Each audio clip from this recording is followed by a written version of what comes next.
इधर देखो, यहां देखो, सब लोग सुनो। तो हरपाल नाम के एक भक्त थे भगवान के, खूब भजन करते थे, खूब साधना करते थे, नाम जप करते थे, कथा सुनते थे, लेकिन वो ब्याह नहीं कर रहे थे। क्यों? उनकी इच्छा थी कि जैसा मैं भजन करता हूं, जैसी मेरी भक्ति है, जैसा मेरा भाव ठाकुर जी के प्रति है, ऐसी कन्या मिले तो मैं ब्याह करूंगा, नहीं तो जीवन भर ऐसे ही रहूंगा। तभी उनके किसी रिश्तेदार ने आकर के बताया, बोले तेरे लायक कन्या मिल गई मुझको। तो हरपाल जी बोले, क्या क्या गुण है उस कन्या का? बोले उस कन्या ने शर्त रखी है, मैं उसी से ब्याह करूंगी जो रोज 1000 संतों को प्रसाद पवाता हो। हरपाल जी बोले, अब तो मुहूर्त भी नहीं निकलवाना, कल ही ब्याह करवा दो मेरा।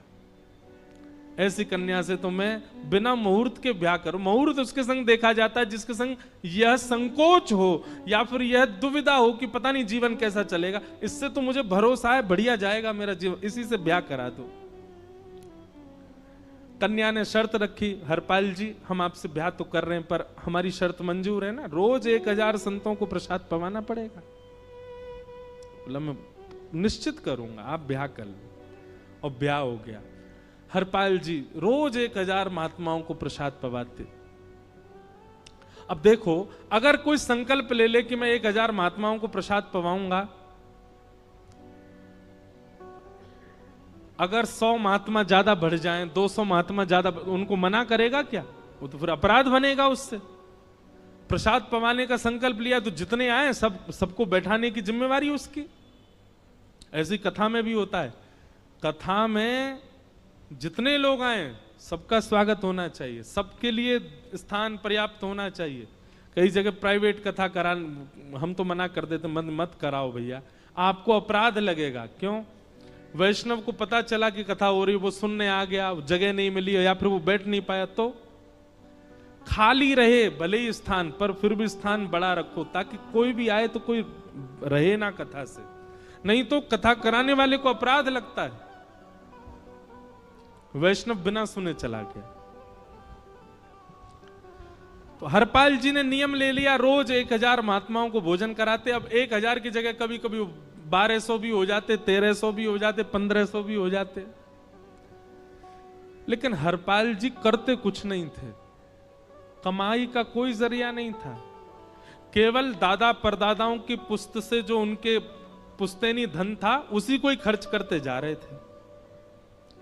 1 साल तक बढ़िया चला, 1.5 साल बढ़िया चला, लेकिन 1.5 साल बाद धीरे धीरे धन खत्म होने लगा। जैसे ही धन खत्म होने लगा, हरपाल जी बड़ी चिंता में आ गए, क्या करें। पत्नी को नहीं बताते थे, क्यों? बोले इससे तो शर्त लगी, इसको क्यों बताऊं अपना दुख, इससे तो शर्त मेरी यही शर्त थी कि रोज 1000 संतों को भोजन कराना। तो हरपाल जी ने बाहर जाते और दुकानदारों के यहां से जाकर के कर्जा लेने लगे। वो पुराने संपन्न थे तो किसी ने कर्जा देने से मना भी नहीं किया, सब देने लगे, बोले ले जा। इतना कर्जा कर लिया, 6-7 महीने तक कर्जे में भी उनके संत सेवा बंद नहीं हुई। 6-7 महीने बाद मांगने वालों ने मांगना शुरू किया, बोले हमारा दो, हमारा दो, हमारा दो। किसी का नहीं दे पाए तो पूरे नगर में ये हो गया कि भैया हरपाल जी अब पहले जैसी स्थिति में नहीं है, कर्जा इनको देना बंद करो, ये देते ही नहीं है पैसा लौटा करके।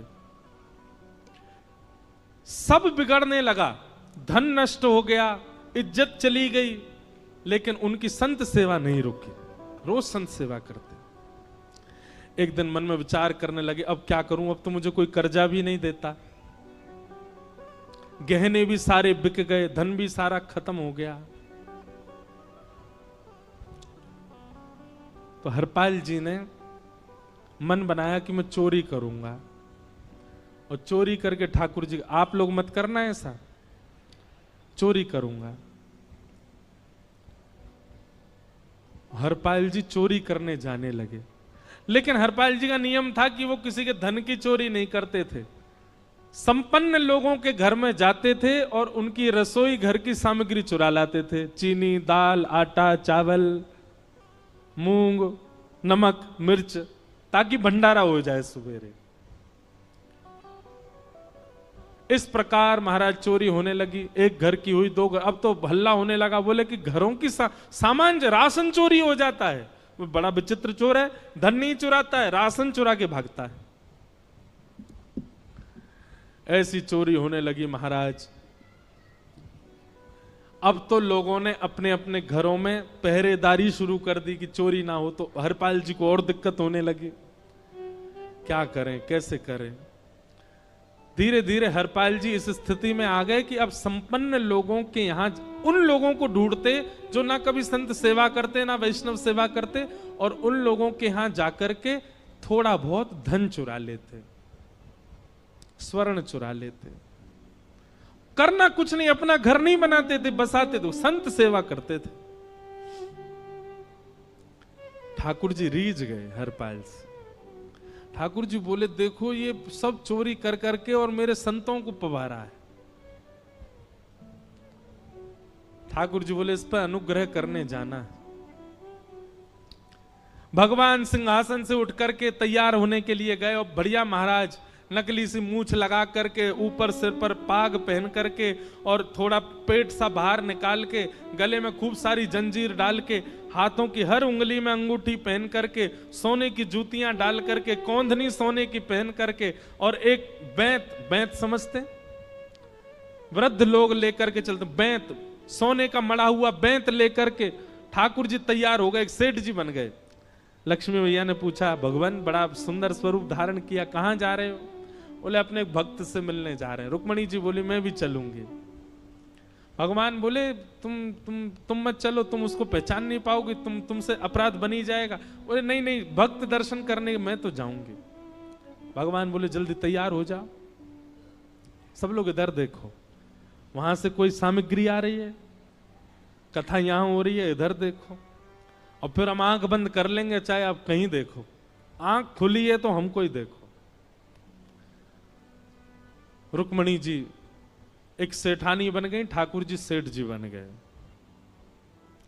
और दोनों ने मन में विचार किया कि हरपाल जी को दर्शन देना है। और यहां हरपाल जी की स्थिति क्या थी?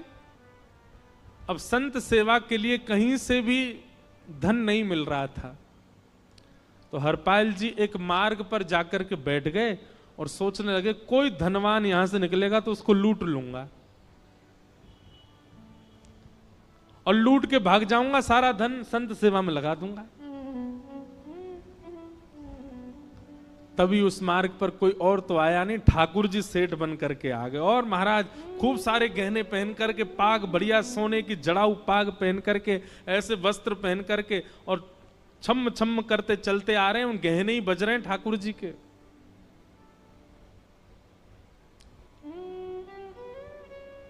हरपाल जी ने जैसे नेत्र खोल करके देखा,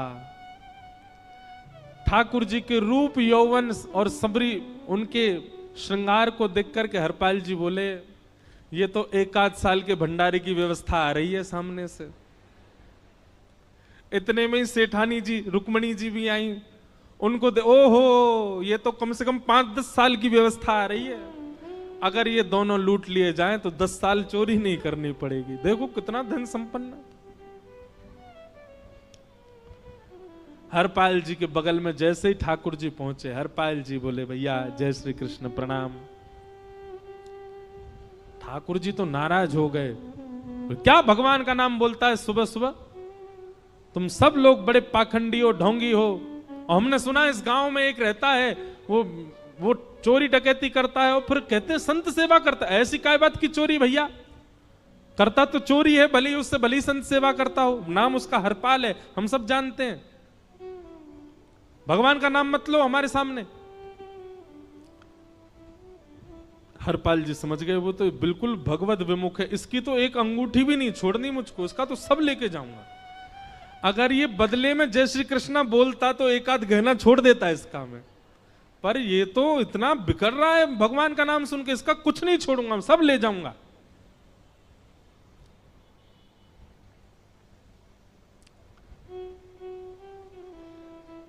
हरपाल जी बोले, हाँ भैया, एक रहता तो है डकैत इस गांव में, और उसका कोई पता नहीं है, वो कभी भी आ जाता है।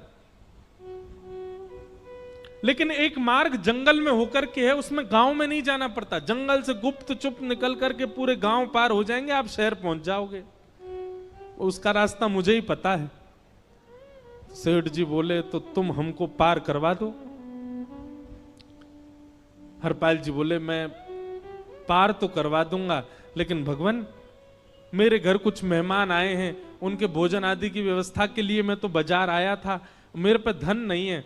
आप यदि मुझको कुछ दे देंगे तो मैं घर पर व्यवस्था करके आऊंगा, तुरंत आपको लेकर के गांव पार करवा दूंगा।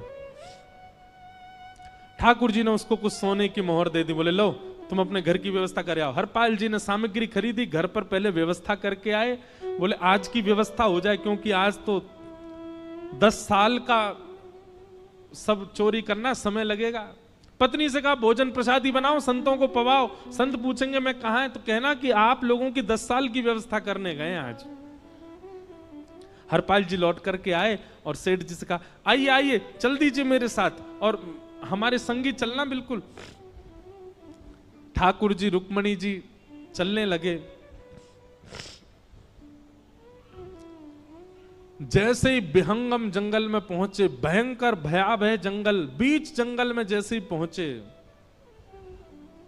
हरपाल ने पीछे मुड़ करके देखा, दोनों चले आ रहे हैं। तुरंत महाराज वो तो अपने रूप में आ गया, शेर की तरह गर्जना करने लगा, अपनी लाठी धर दी सामने और अपने सिर का स्वाफा निकाल करके सामने बिछा दिया। भगवान जो सेठ जी के रूप में आया, भगवान बोले भैया ये क्या कर रहे हो? बोले मैं ही हरपाल हूं। सारे सामग्री निकालो, डाल दो यहां पे, एक चीज भी मत छोड़ना, नहीं तो तुम जानते नहीं हो तुम्हारा क्या करूंगा। ठाकुर जी तो थर थर कांपने लगे। रुक्मणी जी बोली देखो कैसा नाटक कर रहे हैं। रावण के आगे नहीं डरे थे, कुंभकर्ण के आगे नहीं डरे, हिरण्यकश्यप के आगे नहीं डरे, और वो हरपाल के आगे ऐसे कांप रहे हैं।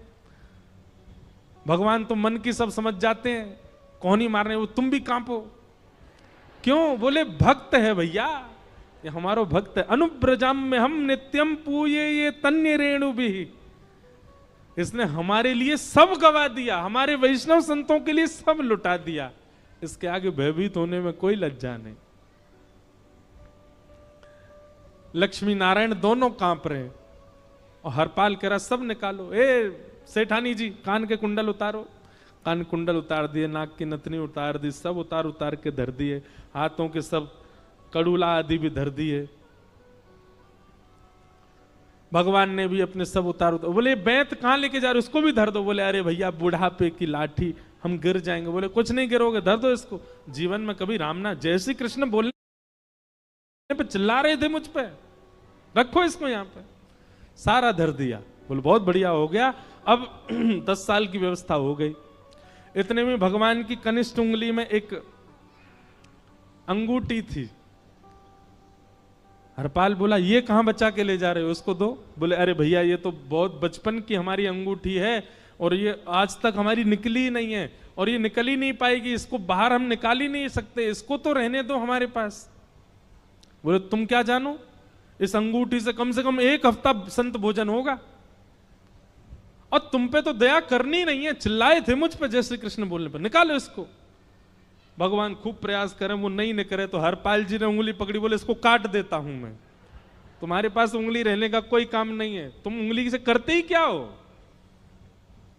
और महाराज जैसे ही उंगली पकड़ करके काटने का मन किया, वो काटने ही वाले थे, इतने में ही द्वारिकाधीश भगवान शंख चक्र गदा पद्म धारण करके प्रकट हो गए सामने।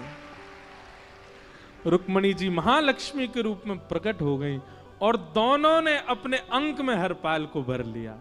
हरपाल जी समझ नहीं पा रहे ये क्या हुआ, दूर हटे। बोले नाथ, बोले हम साक्षात द्वारिकाधीश, ये साक्षात रुक्मणी तुम्हारी भक्ति से प्रसन्न होकर तुमको दर्शन देने आए हैं।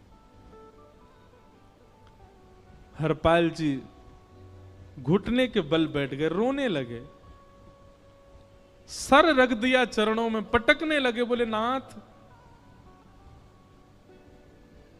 मैंने अपने नाथ को लूटा, आज मैंने अपने स्वामी के साथ डकैती कर रहा था, मैं अपने स्वामी की उंगली काटने पर मजबूर हो गया था, इसका मतलब तो मैं पापी हूं।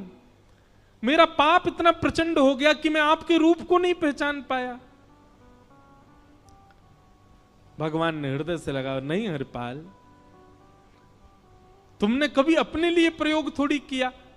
तुम्हारी पत्नी भूखे सो जाते हो, लेकिन संतों को भूखा नहीं जाने देते। ठीक है, उसके लिए भले ही तुमने वह गलत मार्ग अपनाया जो नहीं अपनाना चाहिए था, परंतु उसमें उद्देश्य कोई और तो नहीं था, मेरे जनों की सेवा ही तो थी, मेरे वैष्णवों की सेवा। और देखो हरपाल, एक मेरी बात सुनो, आज तुम्हारे मन में ग्लानि होती है कि तुमने दूसरों का धन हड़प करके और उससे संत भोजन कराया। वास्तव में इसका विधान शास्त्रों में यह बताया गया, जिसके धन से भोजन बना और संतों ने पाया, परोसा भले ही किसी ने भी हो, कार्यक्रम भले ही किसी ने भी कराया हो, पर धन जिसका लगता है पुण्य उसी को मिलता है। तुमने तो अपने गांव के, शहरों के उन लोग जो कभी संत सेवा नहीं करते थे, उनके धन चुरा चुरा करके उनको पुण्य बांटा है। तुमने कुछ गलत नहीं किया है। हां, अपने प्रयोग में यदि लेते तो पाप हो जाता, लेकिन तुमने तो एक रत्ती भी अपने प्रयोग में नहीं ली, सब संतों में लगा दी, और जितने लोगों का धन चुराया उन सबको पुण्य प्रदान कर दिया। हम तुमसे बड़े प्रसन्न हैं। हरपाल जी चरणों से लिपट गए, बोले नाथ आप बड़े कृपालु, बड़े दयालु। भगवान बोले अब हमने दर्शन दे दिया, अब हम जाएं। और सुनो, ये सारा धन हमने दिया है, 10 साल का नहीं होगा इससे। तो बोले जब तक तुम जीवित रहोगे तब तक की सेवा बनेगी, इससे संत सेवा चलती रहेगी। ये सारा धन आभूषण हम लेकर के इसीलिए आए थे, ताकि तुमको अब कभी किसी से मांगना ना पड़े, किसी से हड़पना ना पड़े। भगवान जाने लगे तो हरपाल जी चरणों में गिर गए, बोले नाथ आज मैं आपके दर्शन कर पाया, मैं संत सेवा कर पाया, इसमें सबसे बड़ा योगदान मेरी पत्नी का है। उसने नियम नहीं बनाया होता तो शायद मैं कभी ऐसा नहीं करता। आप उसको दर्शन दिए बिना जाएंगे, मैं उसको क्या बताऊंगा? मैं उससे जाके कह भी नहीं पाऊंगा कि आप मुझे मिले, और उसकी वजह से आप मुझे मिले हो, कृपा कर उसको दर्शन दे दीजिए। ठाकुर जी बोले ठीक है। तुरंत लक्ष्मी नारायण भगवान ने छोटे छोटे बालकों का रूप धारण कर लिया और हरपाल जी की गोद में बैठ गए, और हरपाल जी अपनी गोद में लेकर के ठाकुर जी को घर पर आए, और आकर के अपनी अरे सुनो देखो कौन आए हैं। जैसे बाहर आकर के देखा तो नन्हे से ठाकुर जी, नन्ही से रुक्मणी जी गोद में बालकों की भांति बैठे हैं। बोले अरे इतने सुंदर सुंदर बालक। बोले बालक नहीं है, ये साक्षात जगन्नाथ भगवान, साक्षात रुक्मणी जी, साक्षात द्वारिकाधीश हैं। तुरंत ठाकुर जी अपने रूप में प्रकट हो गए और दोनों दंपति को दर्शन दे करके भगवान वहां से प्रस्थान कर गए। बोलो भक्त वत्सल भगवान। तो एक भक्त जीवन संगी का प्राप्त होना भगवत दर्शन तक ले जा सकता है आपको। अब जिनके ब्याह हो चुके हैं उनसे तो अब हम कुछ कर नहीं सकते, पर जिनके नहीं हुए हैं संभल जाओ, सुधर जाओ, ठाकुर जी से प्रार्थना करो, और प्रार्थना करके केवल एक ही चीज मांगो, क्या हम गृहस्थी हैं नाथ, यह गृहस्थाश्रम है, हम इसमें आ चुके हैं, अब कृपा करके हमारे जीवन में जो भी आए वो आपका भक्त आए। लेकिन आपके अथक प्रार्थना करने पर भी ठाकुर जी ने यदि नहीं दिया तो भी चिंतित मत होइएगा। मीराबाई को भी नहीं मिले अनुकूल,